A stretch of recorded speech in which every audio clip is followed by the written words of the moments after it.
Woody Page, Tim Collishaw, Jamel Hill, Bob Ryan, not the national panel you deserve, probably not even the one you need, but it's the one you're getting today. And they're all worried that Jamel is guaranteed to get the win. Conspiracy theories abound. Because I am. That the fix is in. We will see, Jamel. You got to earn it. Today, are the Rockets getting worse? Does adding Melo make any sense whatsoever? Did LeBron get it wrong passing on the process? And Juventus gets Ronaldo. Does he get props from you people for leaving soccer super team? Let's go around the horn. Oh, my God. Oh, how do I not make it obvious that I'm a little biased? It's because you're black, Jamel. It's Around the Horn, the show of competitive banter. All grown up. All right, at this point, it appears more a question of how and when, not if, Melo exits OKC and joins his boy Chris Paul and the Houston Rockets, who've lost forwards Trevor Ariza and Luc Mbah Moute to free agency. So my question to you, Bob Ryan, start us off. Melo to the Rockets and a reunion with Mike D'Antoni. Is this a good fit, a bad fit, or a really bad fit? Well, if they insist on going this way, I think it's a good fit potentially. Of course, it depends on his willingness to accept reality at 34 and acknowledge that he cannot be the focal point of a championship team, that on this team with a reigning MVP and one of the great point guards in history, he would be the George Harrison on this group. No offense, George Harrison has many fans, but you know what I mean. I'm talking about that. His value is catch and shoot. He could come, here, ready for this one? He could come off the bench as a catalyst to the offense, go for sixth man of the year, acquire new respect amongst his peers for acting humble and being a team guy, and it would enhance his resume. All in all, I think it could be a wonderful fit. Jamel, he wouldn't do that in OKC. Would he do it in Houston?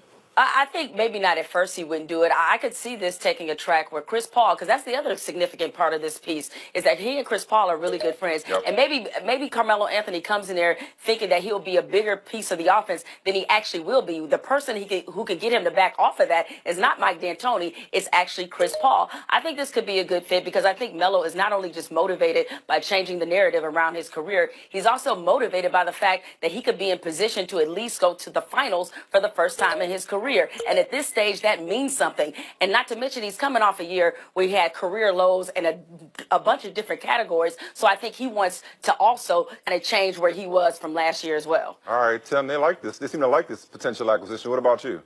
I mean, I don't think it's terrible. I'll say this. I think the friendship with Chris Paul helps. I think enduring what happened in Oklahoma City brings Carmelo to the realization, okay, this isn't 2008. I'm not going to be the guy taking 25 shots and doing everything out here. So having gone through that and going to a better team now, I think it has a chance to work. People in Houston would have to realize what they're getting. Even though you look at them as very different players, Trevor Ariza is basically a 35% career three-point shooter. Carmelo is a 35% career three-point shooter. Ariza is going to play better defense. Carmelo is going to be better at getting his own shot, and he's never going to go for 27, against Golden State. So he's got that going for him. But, it's more of making up for the losses that they've already endured. That's interesting what Tim's pointing out, Woody, because they tried to make this work last year. Nobody would take Ryan Anderson's contract. Is it better for Melo to go this year coming off the humbling OKC experience than it would have been for him to go last year leaving New York and maybe expecting to do more? Yeah, I think that you're absolutely right. You're going down. Tim's answer wasn't terrible, so I must follow up on that here's a point that hasn't been brought up, though. He played under George Karl in a system that was very similar to what Houston's playing. So I think that it's going to offer him more opportunities because he was familiar with it, was averaging 30 points a game when he was in Denver, that he's not going to have those kind of numbers again, but he can get open in the open floor, the way they run. He doesn't have to ISO all the time. I mean, if you look at the stats from the past season, he was 37th in the league when he was in an isolation situation. He won't have to do that as often now. Yeah, he's going to get better passes from Harden. Paul's going to set him up. I really do like this move for him, if indeed he and D'Antoni, who didn't have a great relationship in New York, and I think they can get over it and get back together. I think it's an excellent move on Houston and Melo's part. And I don't think they would have gone as hard after him last summer if the D'Antoni relationship couldn't work in Houston. So, Bob, let's go back to you, though. Look, they lost Mbah Moute. They lost Trevor Ariza, two of the guys that were really instrumental in their defense stepping it up last year. Look, bottom line is, have they missed their opportunity, whether it's because of Chris Paul's injury or just missing 27 straight threes, missed their opportunity to throw in Golden State? Has their window already closed in Houston? I would say they wasn't going to close. I'm not sure why they went this route. They've chosen to go this route, okay. But the fact is they came within that close to going to the finals when Paul didn't play. Playing the way they did, I don't really know why they're doing this. My point is if they're going to go this way, Carmelo's the right guy. But I don't know why they had to do it. I don't get it. Jay, are they still a threat to Golden State? Not as much as they were a year ago, and I agree with Bob. Is that it's kind of curious because they could have kept. It seems like they could have kept Mbah and Moute and kept some of that defensive presence intact. But Carmelo's the best free agent available right now, so I understand pursuing him. The downside is that if they don't get back to where they were last year, people will automatically look at Melo and blame him. Tim? They're only a threat if they can fix their big mistake in this offseason, which has nothing to do with Ariza or Mbah Moute. It's Clint Capella hanging out there. They took care of Chris Paul, gave him his money. Clint Capella and his people feel like they got a lowball 4-year offer from the Rockets, and they're not happy with that at all. They got to get Capella into camp to be a factor. Yeah, restricted free agent.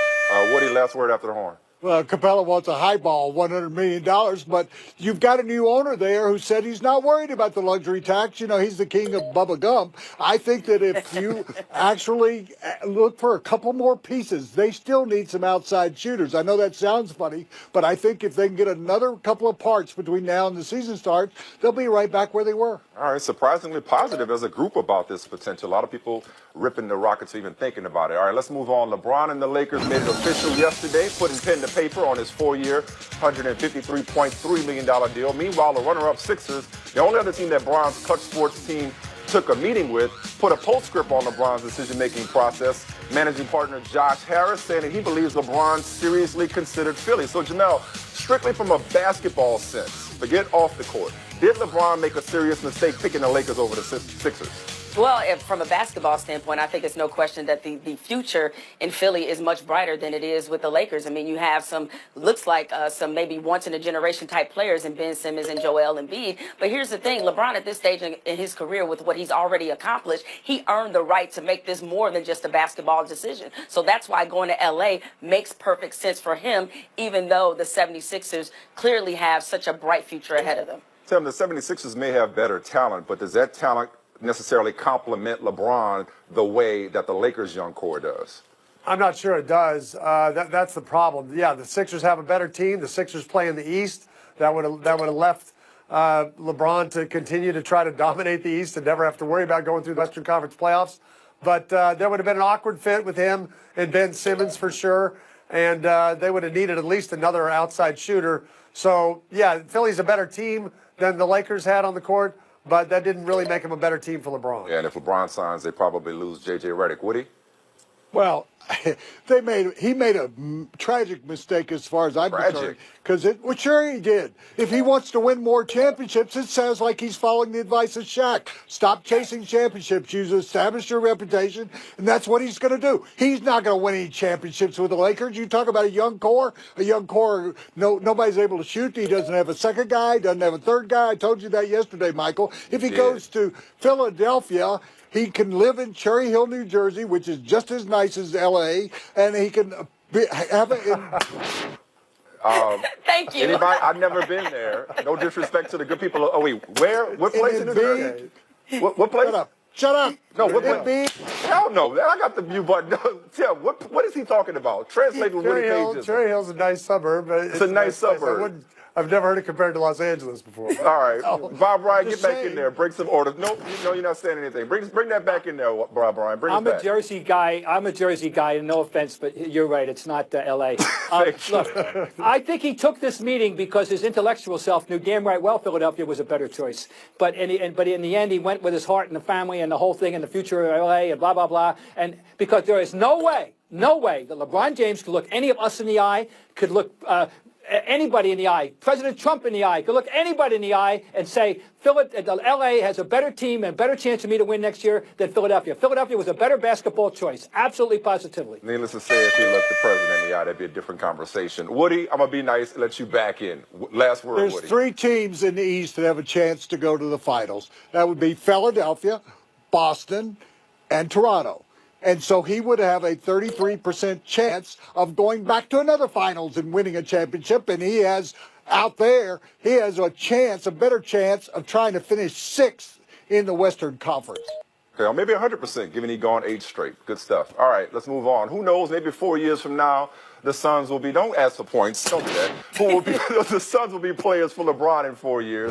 Looks like they definitely got a player in #1 overall pick, DeAndre Ayton. 3 games in Vegas, 10 points and 8 boards, 21-12 against Marvin Bagley, and 17-13 last night against Mo Bamba. Yes, it is Summer League, but please pretend like you're impressed and tell me how excited the Suns should be over Ayton's summer play so far, Tim Collishow.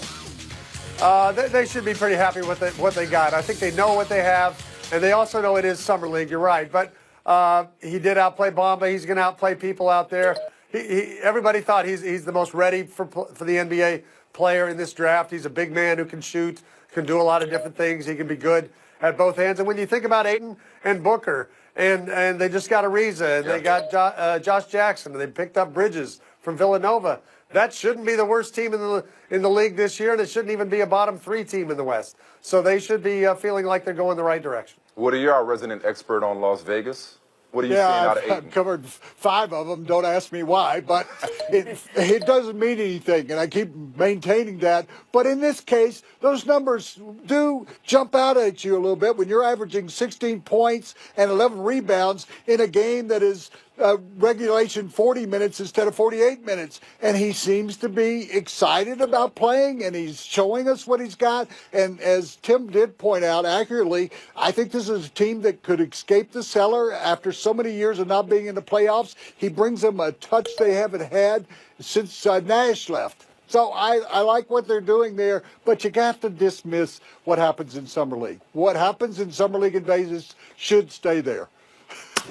Well, I knew that was coming. He deserved that for that corny joke. I don't know why Woody would say that it doesn't mean anything, because let me ask you this. Had the reverse happened, had he went there and stunk up the joint, it would be overreacting. People would be overreacting and saying that the Suns made a bad pick. Look at what already people have made an autopsy of Trae Young's career before it even got started. What you want to see from Summer League is what you've seen from him so far. Somebody who's competing, somebody who's showing you the flashes, somebody who's even mixing it up with another good big man in Bamba. So I think if I'm the Suns right now, I'm very pleased with how he showed himself in Summer League. Bob, that's word.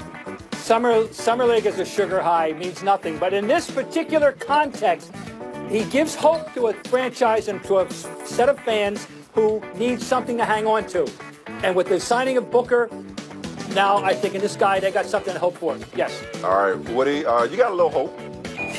Turn it by a little bit. This show is collusion. File a grievance. That's our horn. Here's your break. We'll be right back. I'm trying not to make it too obvious. France through today, setting up a potential World Cup final match with England on Sunday, should England beat Croatia tomorrow, of course.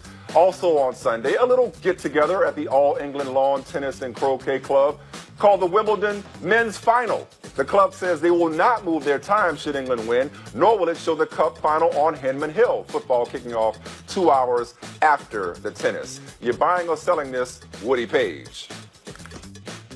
I'm selling it big time. They're talking about tradition. Well, when I first started going over there, they said, we'll never put a roof on this place. Well, guess what? There's a roof on this place, so they can end tradition. They could start the final an hour earlier. Then they could set up the TV on Hinman Hill, set up TVs on the outlying courts. Let's make it right for everybody at Wimbledon and in England. Why should they, though? You got free Wi-Fi. You got cell phones you can use in the stands as long as it's on silent. Right, Tim? No, I'm actually with Woody. As much as I hate to say that, they could start an hour earlier. They could play at night. They have a lot of options. There's nothing else going on at Wimbledon that day, and it's just going to be a shame what if they get a classic? Federer and Nadal 10 years after the famed Strokes of Genius match, and 2 hours into it, half the world and all of England switches over to watch a soccer game. That's going to be very unfortunate. I'm sorry. Wimbledon is kind of a big deal. Isn't it, Jamel? Like, why should they move the time? They've been saying this for several years, and they will not move the time to accommodate the final. You are caping for this real hard. Look, I'm with Woody and Tim as well. Like, you get in on what the country is in on. That's how you incur goodwill with the people. Look, Justin Timberlake, he is showing the game before his concert, or the match, rather, excuse me. And the reason is because he wants everybody to feel involved and make it feel like a party. This is why people think Wimbledon is pretentious. Bob, this is unanimous? It is totally unanimous. This is a pretense on their part. Look, I got Earth memo to them. Earth to Wimbledon. More people care about soccer/football in your country than care about tennis. And every 24 to 28 years, England gets as far as the semifinals. The country cares more about this than who's going to win the Wimbledon finals. They're being pretentious and pompous, but why should we be surprised? They're letting them use cell phones. Everybody wants to be on the Wi-Fi. If you want to watch the World Cup so bad, don't go. Get a good Don't signal. go. Stop it. All right. Stop it. Yeah, you're right. Let's stop it and move on. Orioles fans, you might want to avert your eyes and cover your ears for a moment. The Athletics' Ken Rosenthal writes that the Yankees are showing increased interest in Manny Machado. New York has the talent to put together a package that could trump those of the Brewers and Dodgers, and that might make Baltimore feel a bit better about trading Machado within the division. You buying or selling the Yankees' increased interest, Tim? I'm selling it. I'm also selling the Orioles fans needing to cover their eyes. They've needed to do that since about late April this season, so this would be nothing new. The scary thing for all anti-Yankee fans, haters of the Yankees, would be them getting starting pitching. Machado's great, and he'd be another addition in an already awesome lineup. But what they need is a good starting pitcher. Jamel? And maybe the Yankees are. I'm buying this, by the way, because maybe the Yankees are thinking we should play to our strength, which is obviously run production. And maybe they're also looking at the Red Sox and their starting pitching and thinking, what better to trump their starting pitching than another right-hand power player? A lot of lefties in Boston, absolutely. Bob, as you know, what you got? There's need and there's greed. Need is what they, as starting pitcher, as Tim said, they are doing just fine at third base with Miguel Andujar, who's got respectable OPS, 12 home runs. He's doing fine. They need a pitcher. Everyone knows that. Every Yankee fan knows that. They don't need Machado. They need a pitcher. Woody? Enough already about the Yankees. Can we at least reach out to the Orioles fans and say, please don't let your team do this? Within a division, you'd have to face him 18 times a year and see him just come back and haunt your team. If you're going to trade him to Milwaukee or Los Angeles so he's so far out of sight you won't have to worry about him. All right, let's move on and shift our focus to shifts. Interesting piece today from Jerry Krasnick about shifts in Major League Baseball. He spoke to frequently shift-face hitters Daniel Murphy. I said shift-face hitters, just so you can pronounce that F. Yeah, Daniel Murphy, Kyle Seager, and Matt Carpenter, who say their approach is to hit over rather than through or around the shift. None has issue with the shift. Bob, does any of this in any way shift your view of the shift? And I'm sick of saying shift. I'm very impressed with the strength and intellectual level of the arguments they made, and it made me rethink my whole thought about this, why they don't go to left field and why they don't settle for singles and bunts. But I don't want to just legislate the shift out. They got to figure a way to combat it. Woody? Well, I think the answer, Bob, if you want to do this, is you say baseball. Its history is two guys on this side of second base, two guys on this side of second base. You don't have to say we're banning the shift. You could just say that's the history of baseball, because if you don't do something, the offenses are getting worse and worse, more strikeouts, more guys that are walking away. I think you've got to do something at this point. Tim, do something. I don't think you can tell people they got to put two guys on each side of the bag. You might be able to say an infielder can only go so deep, second baseman can only go so deep into right field to keep from taking that away. But I agreed with Bob after reading the hitters.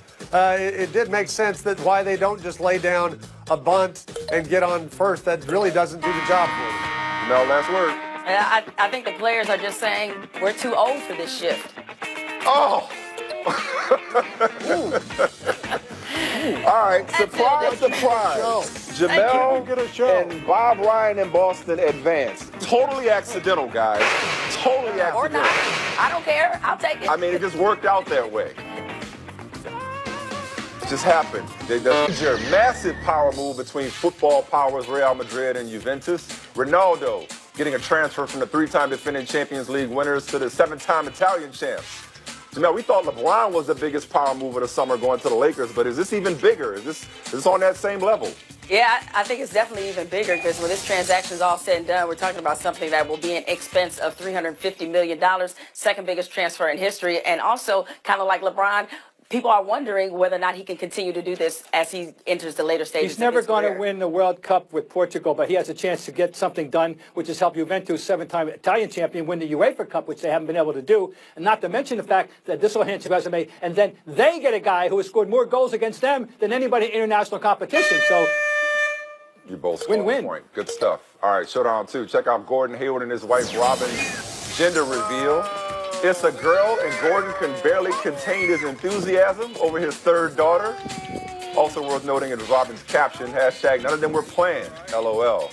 You like the honesty and openness from the Haywards, Bob Ryan? I mean, he's a low-key Midwesterner. Everybody doesn't have to be a comedian or an extrovert. I mean, he's happy. I don't see what's the problem here. We give balloons, you put them in the sky. I love He's that okay. Bob is acting like he knows Gordon Hayward. What have you known him like? He's played 5 minutes for the Celtics, Bob. You don't know his psychology, all right?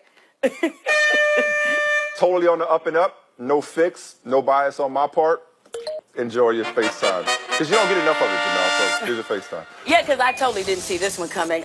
No, but in all seriousness, we just talked about Ronaldo. That's not the biggest soccer story of the day. If you want to consider this a soccer story, obviously today the rest of the children that rescued in Thailand, they were freed by some pretty courageous divers. I know our thoughts and prayers were with them, but it's great to see that this terrible story has had a very happy ending with all 12 boys being safe, including their coach. So thank you to the rescuers, everybody who is involved. Glad that this can come to somewhat of a happy ending. Here, here. Well said, Janelle. You guys totally didn't expect that to happen, right? That's not the ending we expected to this show. Guess what? The fix was in. So what? Yeah, I said it. Now what? I'm not ashamed.